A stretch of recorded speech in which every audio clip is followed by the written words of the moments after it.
Channel کو subscribe اور bell icon آن کر دیں اور لائک کر دیں۔ السلام علیکم اسٹوڈنٹس، آج ہم پڑھیں گے سیکنڈ چیپٹر کی لاسٹ 3 ہیڈنگس۔ فرسٹ پارٹ میں نے سیکنڈ چیپٹر کی جو شروع کی 3 ہیڈنگس تھی وہ میں نے سمجھا دی تھی۔ آج ہم پڑھیں گے لاسٹ کی 3rd ہیڈنگس۔ تو پہلی ہیڈنگ ہے اس پر ملائکہ پر ایمان۔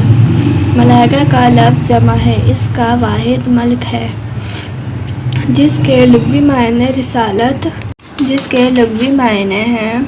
چنانچہ یہ فرشتے اللہ تعالیٰ کے احکام بندوں تک لاتے اور نافذ کرتے، مطلب جو اللہ تعالیٰ کا حکم ہوتا وہ بندوں تک پہنچاتے فرشتے اور وہیں پر محدود کر دیتے وہ جو احکام تھے۔ اس لیے انہیں ملائکہ کہا جاتا ہے، اس لیے ان فرشتوں کو ملائکہ کہا جاتا ہے۔ فرشتے نورانی مخلوق ہیں، مطلب فرشتے نور سے بنے، نور مخلوق ہیں فرشتے، اور ہر حال میں اللہ تعالیٰ کی اطاعت کرتے ہیں اور ہر حال میں اللہ کا حکم مانتے، اللہ کی اطاعت کرتے، عبادت کرتے ہر حال میں۔ ملائکہ یا فرشتوں پر ایمان لانا، ملائکہ بھی فرشتوں کو کہتے ہیں، اور فرشتوں پر ایمان لانا دین کی بنیادی عقائد میں شامل ہے۔ جو دین کی بنیادی عقائد ہم نے پڑھے تھے نا پہلے، اس میں شامل ہے۔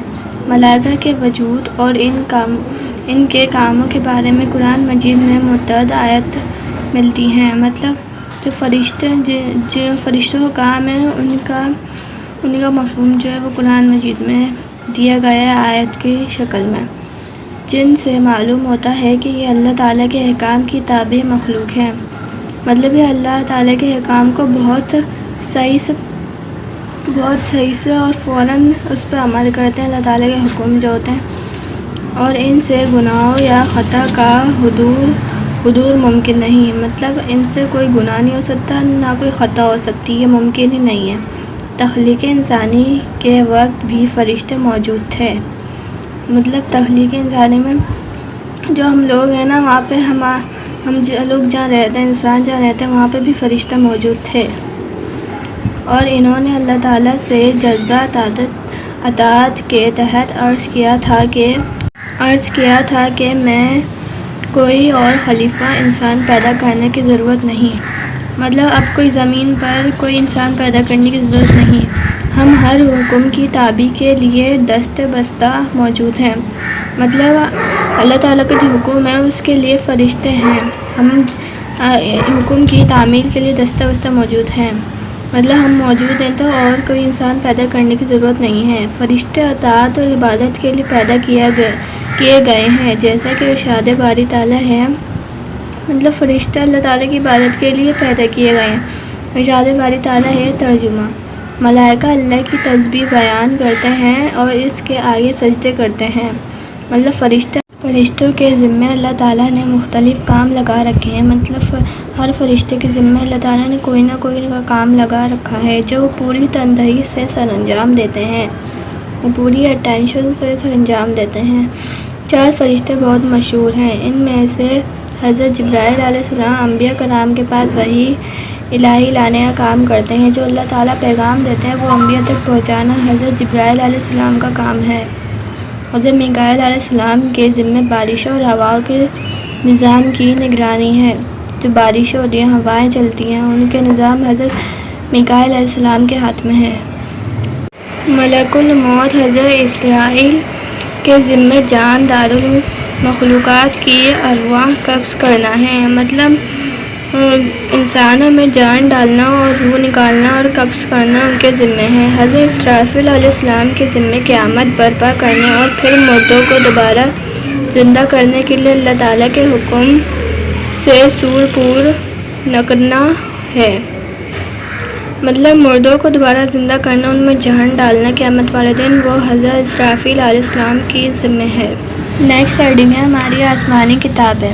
پہلے بتایا جا چکا ہے کہ مسلمان ہونے کے لیے ضروری ہے کہ تمام رسولوں پر ایمان لایا جائے، مطلب مسلمان ہونے کے لیے جو بھی ہمارے رسول ان پر ایمان لایا جائے۔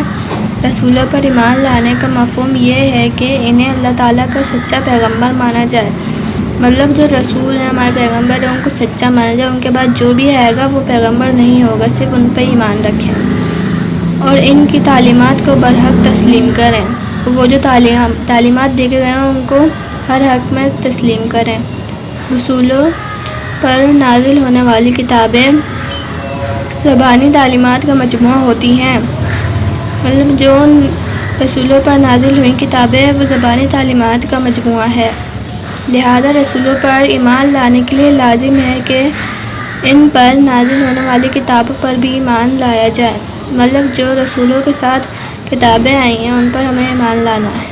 ایمان والوں کے بارے میں اللہ تعالیٰ فرماتا ہے، اور وہ لوگ جو ایمان لاتے ہیں اس پر جو نازل ہوا تیری طرف اور اس پر جو نازل ہوا تجھ سے پہلے، مطلب جو لوگ ایمان لاتے ہیں وہ جو نازل ہوا تیری طرف جو نازل ہوا تجھ سے پہلے ہماری نیکسٹ ہیڈنگ ہے آخرت۔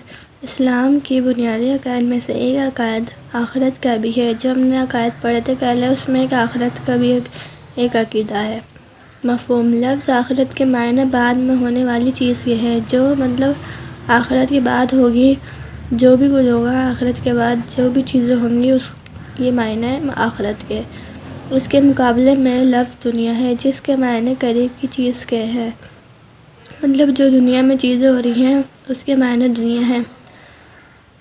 اس کے مقابلے میں مطلب ہم لوگ دنیا اور آخرت کہتے ہیں، اس کے مقابلے میں کہہ رہے ہیں لوگ۔ عقیدہ آخرت کا اصطلاحی مفہوم یہ ہے کہ انسان مرنے کے بعد ہمیشہ کے لیے فنا نہیں ہو جاتا، مطلب انسان مرنے کے بعد ہمیشہ زندہ نہیں رہتا،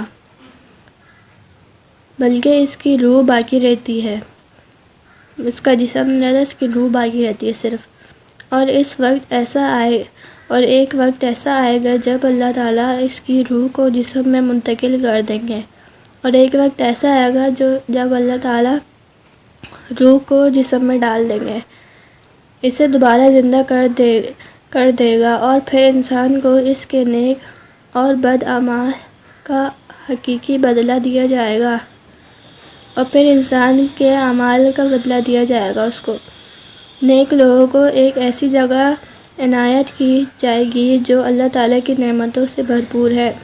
جو نیک لوگ ہوں گے، جنہوں نے نیک اعمال کیے ہوں گے، ان کو نیک جگہ اللہ تعالیٰ دے گا، جس کا نام جنت ہے، ان کو جنت ملے گی جو نیک اعمال جن کے ہوں گے۔ اور برے لوگوں کو ایک انتہائی اذیت ناک جگہ میں رہیں گے جس کا نام جہنم ہے۔ جن کے برے اعمال ہوں گے ان کو جہنم میں ڈالا جائے گا۔ قرآن مجید میں اللہ تعالیٰ نے فرمایا۔ ہماری نیکسٹ ہیڈنگ ہے آخرت۔ اسلام کی بنیادی عقائد میں سے ایک عقائد آخرت کا بھی ہے۔ جو ہم نے عقائد پڑھے تھے پہلے، اس میں ایک آخرت کا بھی ایک عقیدہ ہے۔ مفہوم لفظ آخرت کے معنی بعد میں ہونے والی چیز یہ ہے، جو مطلب آخرت کے بعد ہوگی، جو بھی کچھ ہوگا آخرت کے بعد جو بھی چیزیں ہوں گی، یہ معنی ہے آخرت کے۔ اس کے مقابلے میں لفظ دنیا ہے، جس کے معنی قریب کی چیز کے ہیں، مطلب جو دنیا میں چیزیں ہو رہی ہیں اس کے معنی دنیا ہے۔ اس کے مقابلے میں مطلب ہم لوگ دنیا اور آخرت کہتے ہیں، اس کے مقابلے میں کہہ رہے ہیں لوگ۔ عقیدہ آخرت کا اصطلاحی مفہوم یہ ہے کہ انسان مرنے کے بعد ہمیشہ کے لیے فنا نہیں ہو جاتا، مطلب انسان مرنے کے بعد ہمیشہ زندہ نہیں رہتا، بلکہ اس کی روح باقی رہتی ہے، اس کا جسم نہیں رہتا، اس کی روح باقی رہتی ہے صرف۔ اور ایک وقت ایسا آئے گا جب اللہ تعالیٰ اس کی روح کو جسم میں منتقل کر دیں گے، اور ایک وقت ایسا آئے گا جب اللہ تعالیٰ روح کو جسم میں ڈال دیں گے، اسے دوبارہ زندہ کر دے گا، اور پھر انسان کو اس کے نیک اور بد اعمال کا حقیقی بدلہ دیا جائے گا، اور پھر انسان کے اعمال کا بدلہ دیا جائے گا اس کو۔ نیک لوگوں کو ایک ایسی جگہ عنایت کی جائے گی جو اللہ تعالیٰ کی نعمتوں سے بھرپور ہے۔ جو نیک لوگ ہوں گے، جنہوں نے نیک اعمال کیے ہوں گے، ان کو نیک جگہ اللہ تعالیٰ دے گا، جس کا نام جنت ہے، ان کو جنت ملے گی جو نیک اعمال جن کے ہوں گے۔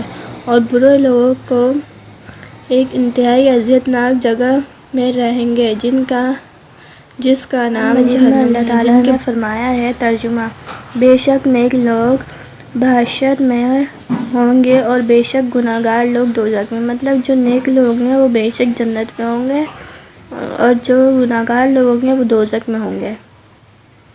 آخرت کے سلسلے میں قرآن مجید کی تعلیمات کا خلاصہ یہ ہے کہ انسان کی دنیاوی زندگی اس کی آخرت کی زندگی کا پیش خیمہ ہے۔ مطلب جو انسان دنیا میں کرے گا وہ اس کو آخرت میں ملے گا، مطلب اچھا عمل کرے گا تو اس کو آخرت میں بھی اچھا جنت دی جائے گی، اور جو برے عمل کرے گا اس کو جہنم میں ڈالا جائے گا۔ دنیا کی زندگی عارضی اور آخرت کی زندگی دائمی ہے۔ مطلب دنیا کی زندگی ایک وقتی طور کی زندگی اور آخرت کی زندگی ایک اصل زندگی ہے۔ انسان کے تمام اعمال کے پورے نتائج اس عارضی زندگی میں مرتب نہیں ہیں۔ مطلب انسان جو بھی عمل کرتا ہے اس کو سارے اعمال کا صلہ اس وقتی طور کی زندگی میں نہیں ملتا، بلکہ اس عارضی زندگی میں جن اعمال کا بیج بویا جاتا ہے ان کے حقیقی نتائج آخرت کی زندگی میں ظاہر ہوں گے۔ مطلب جو ہمارے اعمال ہیں ان کا صلہ ہمیں آخرت کی زندگی میں بھی ملے گا۔ جس طرح دنیا کی ہر چیز علیحدہ اپنی ایک عمر رکھتی ہے، جس کے ختم ہوتے ہی وہ چیز ختم ہو جاتی ہے، اسی طرح پورے نظام عالم کی بھی ایک عمر ہے جس کے تمام ہوتے ہی یہ نظام ختم ہو جائے گا۔ مطلب جو ہماری یہ زندگی چل رہی ہے اس کا بھی ایک وقت ہے، جب یہ وقت ختم ہو جائے گا تو سب چیزیں ختم ہو جائیں گی اور ایک دوسرا نظام جس کی جگہ لے لے گا اور اس کا نظام دوسری جگہ لے لے گا۔ جب دنیا کا یہ نظام درہم برہم ہو جائے گا اور ایک دوسرے نظام قائم ہوگا تو انسان کو ایک نئی جسمانی زندگی ملے گی۔ اس روز ایک زبردست عدالت لگے گی جس میں انسان کے تمام اعمال کا حساب لیا جائے گا، اس سے نیک اعمال کی جزا ملے گی اور برے اعمال کی سزا، اور پھر ہمیں دوسری زندگی ملے گی، نظام دوسرا ہوگا، دوسرا نظام آئے گا، اس میں ایک عدالت ہوگی جس میں اچھے کاموں کا صلہ ہمیں اچھا ملے گا اور جو برے کام ہوں گے ان کی سزا ملے گی ہمیں۔ تو آج کے لیے بس اتنا ہی، ملتے ہیں اگلی ویڈیو میں۔ اللہ حافظ۔